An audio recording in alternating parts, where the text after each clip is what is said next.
Esses dias rolou uma que estava demorando, né? A França tornou a Le Pen inelegível.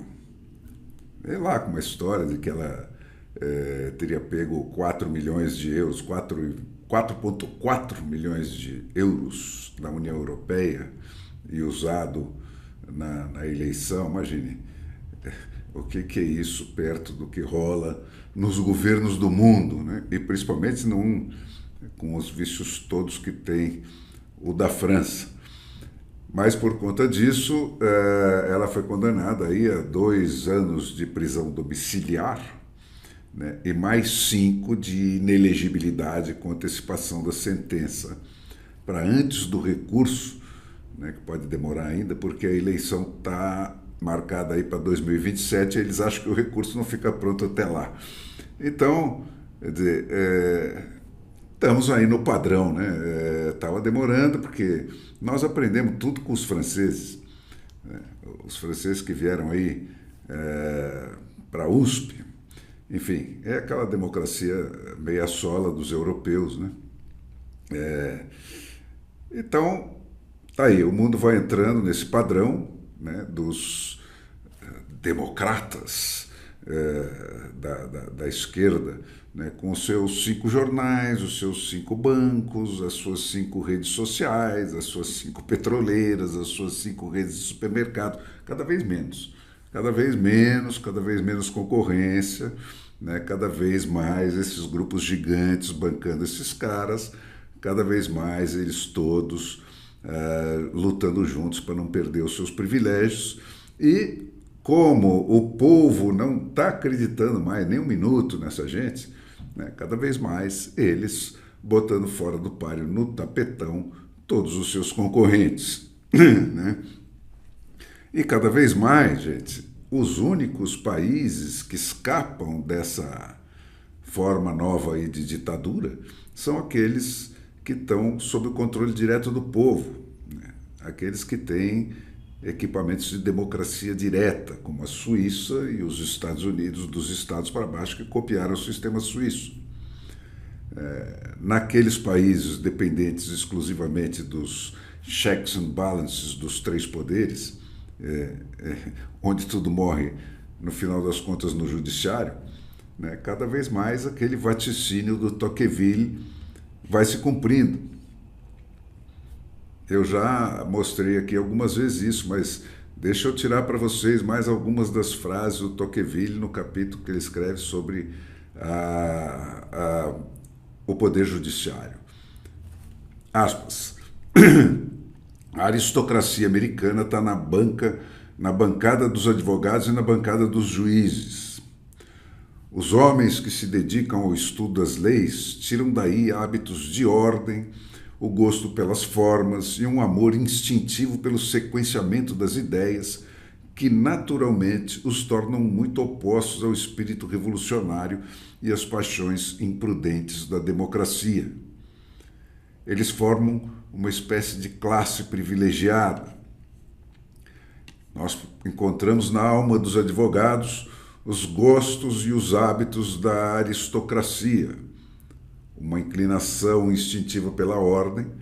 Eles formam naturalmente um corpo, eles têm um amor natural pelas formas, eles têm uma grande repulsa pelas ações da multidão e eles desprezam secretamente o governo do povo. Será sempre fácil para um rei, isso tudo são trechos, não é uma sequência, são trechos que eu estou lendo uns atrás dos outros para vocês. Será sempre fácil para um rei fazer dos advogados os instrumentos mais úteis do seu poder. Há infinitamente mais afinidade natural entre os advogados e o poder executivo do que entre esses e o povo.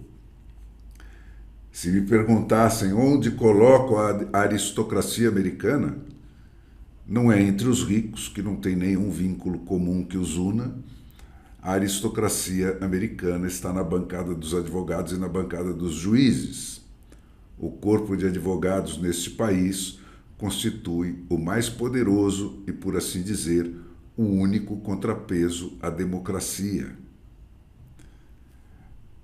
Cara, esse homem, né, ele é um psicólogo da, das ferramentas da democracia. Ele estudou a Revolução Americana 50 anos depois que ela estava implantada, sempre com esse espírito, né, de perguntar que tipo de reação aquele tipo de leis e aquele tipo de instrumentos institucionais provocariam nas pessoas, né? Como é que elas reagiriam a isso, né? E especulou também nesse capítulo aí, que é um capítulo riquíssimo, né? Aonde estariam os calcanhares de Aquiles daquele novo sistema, né? O que poderia, dentro daquela nova ordem instalada nos Estados Unidos, desafiar essa novidade. Bom, e hoje também tem um artigo do João Pereira Coutinho, que é um português que escreve na Folha, muito interessante, né? E ele fala do fim dos impérios, né? Dizendo, recordando o Edward Gibbon, né, que escreveu A Queda do Império Romano, lá ainda nos 1700, né, um livro que é um clássico, né, que o fim dos impérios não se dá propriamente porque o centro afunda, mas sim porque as periferias é que emergem, né? E ele cita aí um novo livro, cujo título é Por que os Impérios Caem? Roma, a América e o Futuro do Ocidente.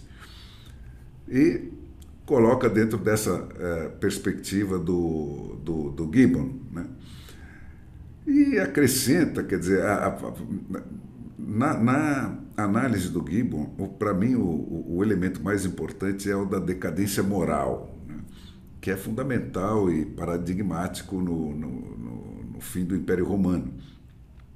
E nos Estados Unidos isso se apresenta muito fortemente pelo fim do fundamento religioso da democracia americana, né? Que é essencial, né? Um elemento essencial dela. Toda aquela ideia, né, de que o homem nasce com 3 direitos naturais, a vida, a liberdade e a busca da felicidade, né, decorre daquele raciocínio de que Deus criou todas as criaturas da natureza, né, presas e dependentes do instinto, quer dizer, sem vontade própria, né, com uma única exceção, que é o homem, né? E se Deus deu ao homem esse poder de escapar do instinto e escolher o seu destino, é porque Deus nos queria livres. Esse é o ponto de partida fundamental de toda a Revolução Americana, né? E que vem a ser também uma decorrência da Revolução Protestante. Então, esse fundamento religioso é fundamental, né? E a perda disso, a dissolução disso é o elemento realmente grave, né, da queda, entre aspas, aí, do Império Americano. Agora, quando você põe em tela os outros elementos, né, a periferia subindo, tal, a China, que está aí, né, esse pessoal crescendo, passando a disputar, passando a concorrer com vantagens, né? Da onde vem, essencialmente, essa vantagem da China? Né? Naquela diferença básica, quer dizer, na democracia americana, você incentiva o trabalho além do mínimo, né, pelo incentivo do bônus, né, do ganho a mais que o cara pode ter. E nas ditaduras totalitárias, como é o caso da China, você incentiva o trabalho com o incentivo do tiro na nuca, né? Quem não seguir o que o Estado quer, pau. Então, né, essa é a diferença fundamental que faz a competição da China ser a ameaça que ela é, né? Pelo erro crasso do Ocidente de ter aceito a China como um igual na competição econômica, quando ela não é, né? É uma sociedade escravocrata, Então, para você competir uma sociedade livre como escravocrata, a coisa fica difícil. E tem também, no lado positivo dessa conta, né, a diferença fundamental e irreplicável da liberdade, né, versus a ditadura centralizada como fonte inesgotável de criatividade e de inovação, né, que é o que põe os Estados Unidos fora do alcance da China no fim dessa conta. Quer dizer, a China ganha dos Estados Unidos na medida em que ela rouba o design, rouba a invenção e produz ela muito mais barato e muito mais disciplinadamente pelas condições que ela tem como uma ditadura totalitária. Mas daí para frente ela perde, né, na criatividade, na inovação, na capacidade de reagir aos acontecimentos. Então, cara, aí é que eu ponho em tela essa ideia que fica sempre martelando na minha cabeça. A falta que faz a tarifa de proteção de direitos, né?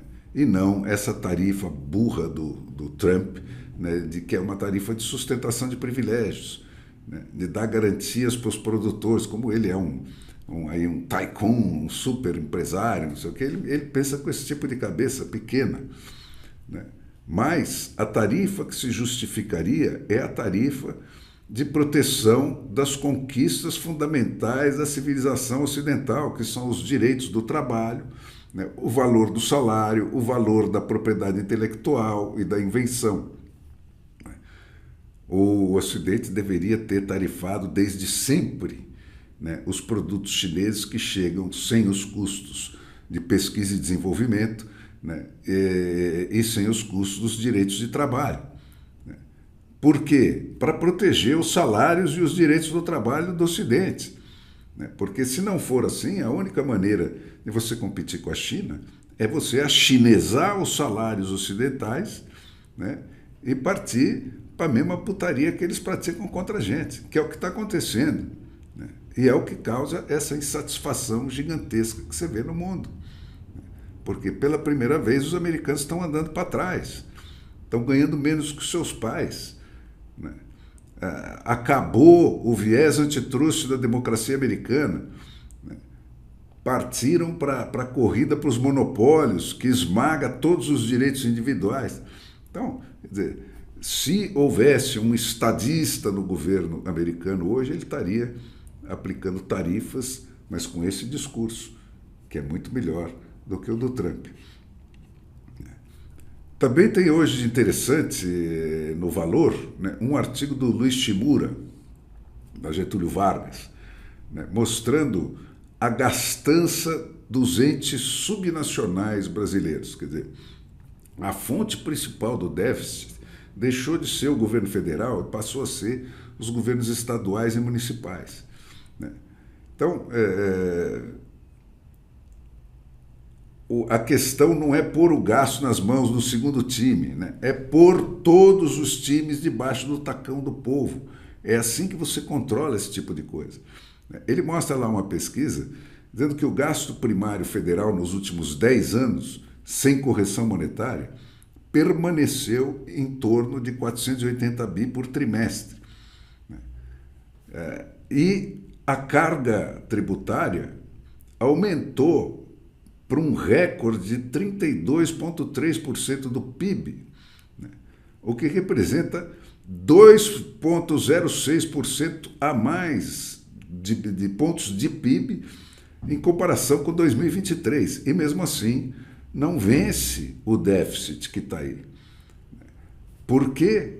Aí ele explica, porque houve uma descentralização fiscal silenciosa. O Congresso, com o aumento dos poderes dele, foi aumentando os repasses para os fundos de participação dos estados e dos municípios. E os entes subnacionais, os estados e os municípios, né, nesse mesmo período em que o gasto federal permaneceu em 480 bi por trimestre, subiu de 500 bi para 650 bi nos últimos trimestres.